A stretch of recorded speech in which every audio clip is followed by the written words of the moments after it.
Hive, Class 9th, Chapter 2, The Sound of Music. Evelyn Glennie listens to sound without hearing. तो ये part 1 है, एक musician के बारे में बताया गया है. एवलिन ग्लैनी जो साउंड को सुनते थी उन्हें बिना सुने, मतलब उन्हें शी वॉज डेफ, पर उन्हें सुनाई नहीं देता था, पर तब भी वे म्यूज़िक बजाती थी. तो हम उनके बारे में पढ़ेंगे आज. गॉड में have taken her hearing but he has given her back something extraordinary. भगवान ने उनकी हियरिंग जो एबिलिटी है वो चाहे छीन ली हो, पर भगवान ने उन्हें कुछ ज़्यादा दिया है, एक्स्ट्रॉर्डनरी दिया है उसके रिटर्न में. What we hear she feels far more deeply than any of us. जो हम सुनते हैं वे उस चीज़ को फील करती हैं हमसे ज़्यादा deeply. That is why she expresses music so beautifully. और इसी वजह से वे म्यूज़िक को एक्सप्रेस करती हैं बहुत सुंदर तरीके से. Read the following account of a person who fought against a physical disability and made her life a success story. तो ये अकाउंट एक पर्सन का, मतलब एवलिन ग्लैनी का, जो फिजिकल डिसेबिलिटी थी उनमें, वे सुन नहीं सकती थी, पर तब भी उन्होंने एक सक्सेस स्टोरी है उनकी लाइफ. आइए देखते हैं.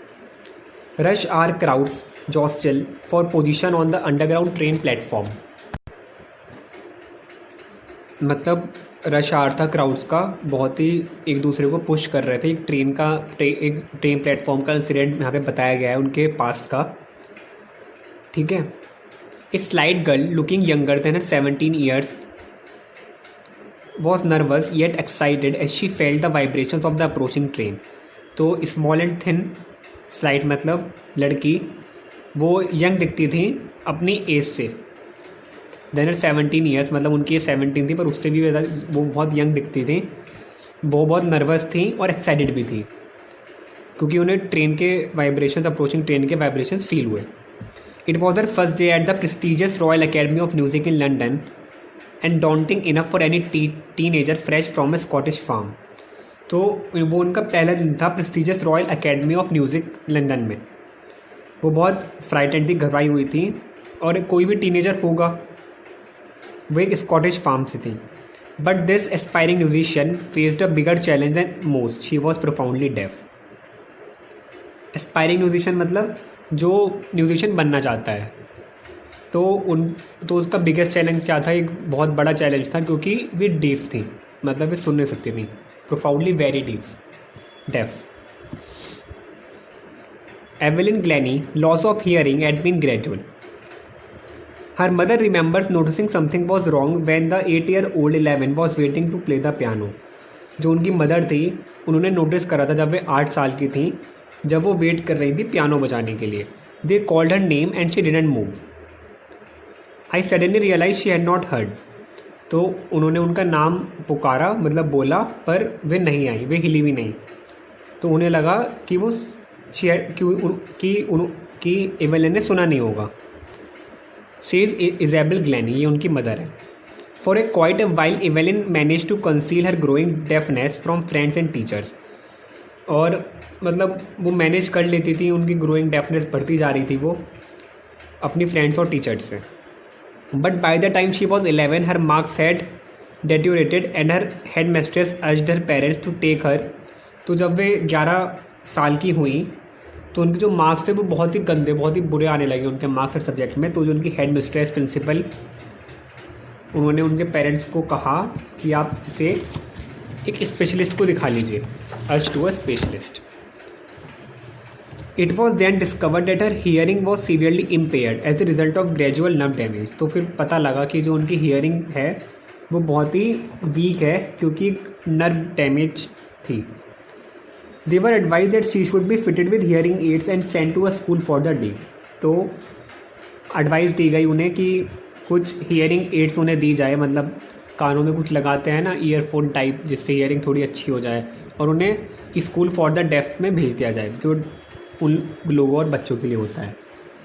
Everything suddenly look black says Evelyn. और तब सारी चीज़ें ब्लैक सी देखने लगी, उन्होंने कहा, एवलिन ने. But Evelyn was not going to give up. वे इतनी जल्दी से हार नहीं मानना चाह रही थी. She was determined to lead a normal life and pursue her interest in music. वे डिटरमाइंड थी बहुत उन्हें नॉर्मल लाइफ ही जीनी थी और वे अपना जो इंटरेस्ट था म्यूज़िक में उसे और आगे लेके जाना चाहती थी। One day she noticed the girl playing is xylophone and decided that she wanted to play too. उन्होंने देखा एक लड़की जाइलोफोन प्ले कर रही है, इंस्ट्रूमेंट होता है ऐसा, आप देखिए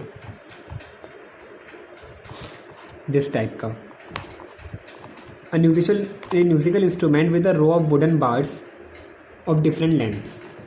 तो उन्होंने भी कि एवेलिन ने कहा उन्होंने भी वो प्ले करना है, उन्हें भी वो प्ले करना है इंस्ट्रूमेंट जाइलोफोन।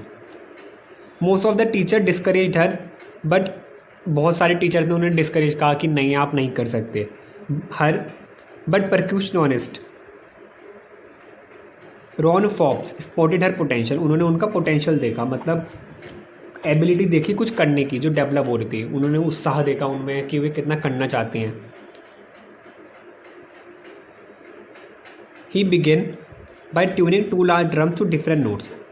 फिर शुरू हुए रॉन फॉब्स ट्यून करा उन्होंने 2 लार्ज ड्रम डिफरेंट नोट्स के। Don't listen through your ears, he would say try to send it some other way. तो उन्होंने कहा कि अपने कानों से मत सुनो इसे महसूस करो, आप फील करो किसी और बॉडी पार्ट से, अपने सेंस से। Suddenly I realise I could feel the higher drum from the waist up and the lower one from the waist down. तो एवेलिन ने कहा कि मैं महसूस करने लगी higher drum from the waist up और lower drum from the waist down. Forbes repeated the exercise and soon Evelyn discovered that she could sense certain notes in different parts of her body.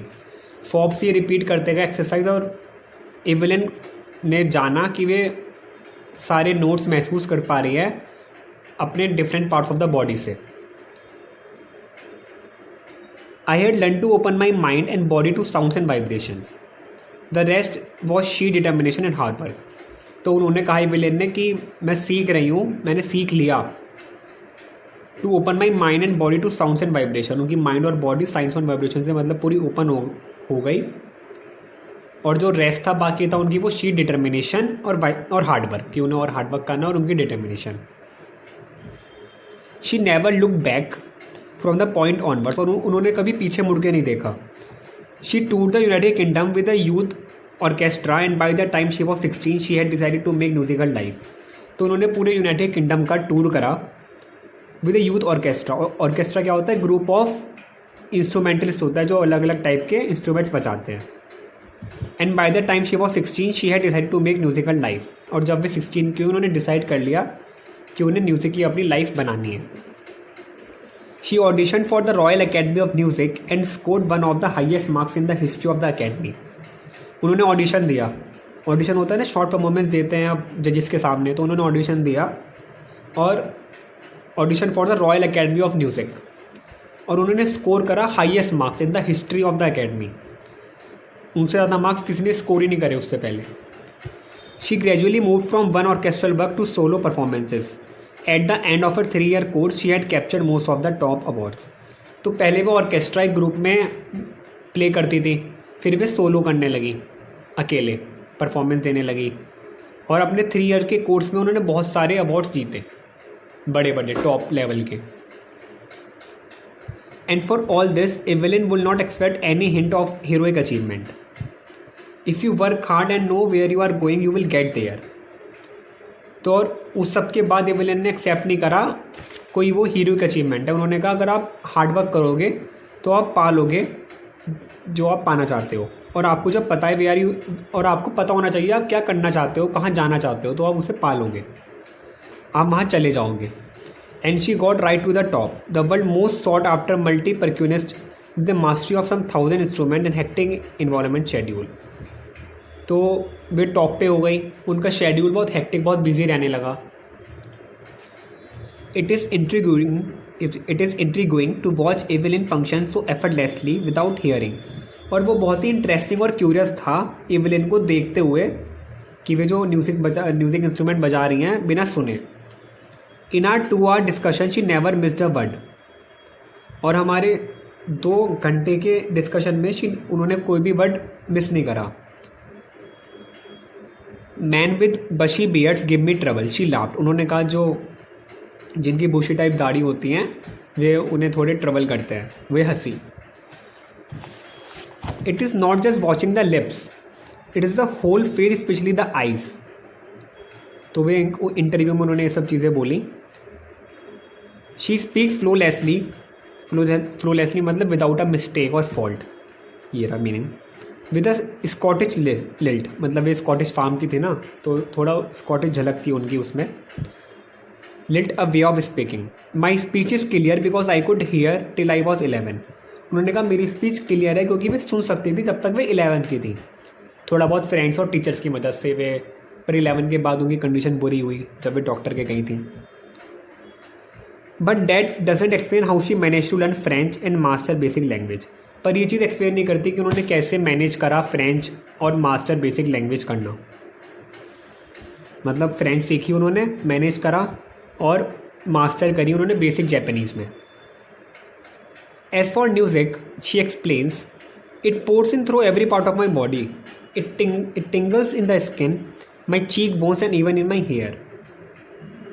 तो उन्होंने कहा ये पूरा मेरी body के अंदर समा जाता है music, and every part of my body, और एक सेंसेशन प्रोड्यूस करता है मेरी स्किन में, माई चेक बोन्स और मेरे हेयर में भी। When she plays the xylophone she can sense the sound passing up the stick into her finger tips. और उन्होंने कहा जब वे जाइलोफोन प्ले करती है वो सेंड कर सकती हैं साउंड जो पास हो रही है स्टिक में से उनकी फिंगर टिप्स में। By leaning against the drums she can feel the resonances flowing into her body. और थोड़ा सा लीन जब वे ड्रम के अगेंस्ट होती हैं वे फील कर सकती हैं रेजोनेंस, मतलब साउंड इनटू हर बॉडी जो फ्लो कर जाती है। On a wooden platform she removes her shoes so that the vibration pass through her bare feet and her up legs.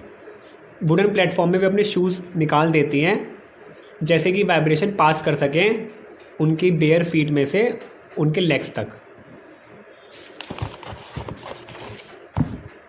Not surprisingly Evelyn delights her audiences, वे audience को बड़ा खुश रखती थी, मतलब अच्छी लगती थी ऑडियंस को उनकी म्यूज़िक।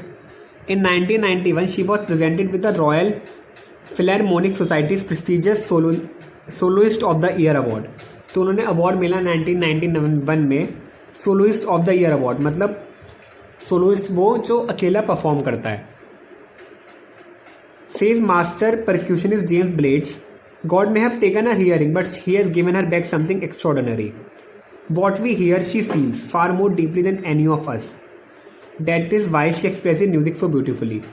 तो परक्यूशनिस्ट जेम्स ब्लेड्स ने कहा कि वो जो हमने पहले पढ़ा कि चाहे भगवान ने उनकी हियरिंग ले ली हो पर उन्होंने कुछ और दिया है उन्हें रिटर्न में, कुछ extraordinary.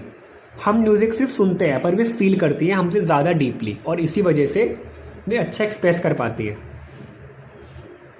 Evelyn confesses that she is something of a workaholic. उन्होंने कन्फेस करा, उन्होंने बताया कि वर्काहॉलिक ज़्यादा है, मतलब वे बिना काम करे रह नहीं सकती, उन्हें काम करने की आदत है।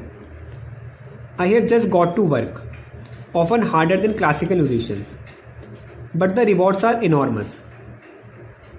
Apart from the regular concerts, Evelyn also give free concerts in prisons and hospital. जो उनके रेगुलर कॉन्सर्ट्स रहते थे हर हफ्ते या जब भी, उनके अलावा भी वे प्रिजन्स, जेल में और हॉस्पिटल्स में फ्री में कॉन्सर्ट्स करा करती थी। She also gives highly priority to classes for young musicians. She also gives high priority to classes for young musicians. वे यंग म्यूजिशियंस को जो अर्ली एज के होते हैं उन्हें हाई प्रायोरिटी देती थी। Ann Richlin of the Beethoven Fund for deaf Children से she is a shining inspiration of for deaf children. They see that there is nowhere that they can not go. तो Ann Richlin थी Beethoven Fund for deaf Children, उन्होंने कहा कि एक inspiration है deaf बच्चों के लिए, और अब डीफ बच्चों को ऐसा लगता है कि वे कुछ भी कर सकते हैं जो वे चाहें, और ये बहुत अच्छी बात है। That see that there is nowhere and that they can not go. ऐसी कोई जगह नहीं वे जहाँ जा नहीं सकते हो। Evelyn Glennie has already accomplished more than most people twice her age. तो एवलिन ग्लैनी ने बहुत अचीव कर लिया था उन लोगों से ज़्यादा जो उनकी उम्र के डबल थे, twice her age. She has brought percussion to the front of the orchestra and demonstrated that it can be very moving. Percussion क्या होता है? इंस्ट्रूमेंट्स होते हैं, म्यूजिक इंस्ट्रूमेंट जिसमें स्टक करना पड़ता है, तो वे फ्रंट पे लाएं ऑर्केस्ट्रा के। उनसे मतलब इतनी अहमियत नहीं देते थे इंस्ट्रूमेंट्स को, वे उस इंस्ट्रूमेंट्स को फ्रंट पे ले आए ऑर्केस्ट्रा के। ऑर्केस्ट्रा क्या होता है? ग्रुप ऑफ इंस्ट्रूमेंट्स, हमने पढ़ा, इंस्ट्रूमेंटलिस्ट जो अलग अलग इंस्ट्रूमेंट्स बजाते हैं। She has given inspiration to those who are handicapped, उन्होंने इंस्पिरेशन दी उनको जो हैंडीकैप्ड है। People who look to her say if she can do it I can, people जब उन्हें देखते थे तो वे कहते थे अगर वी ये कर सकती है तो हम भी कर सकते हैं, तो वे एक इंस्पिरेशन की तरह थी सबके लिए। And not the least she has given enormous pleasures to millions, और उन्होंने एनॉर्मस प्रेजर्स दिए हैं मिलियंस को। Deborah Cowley. Thank you.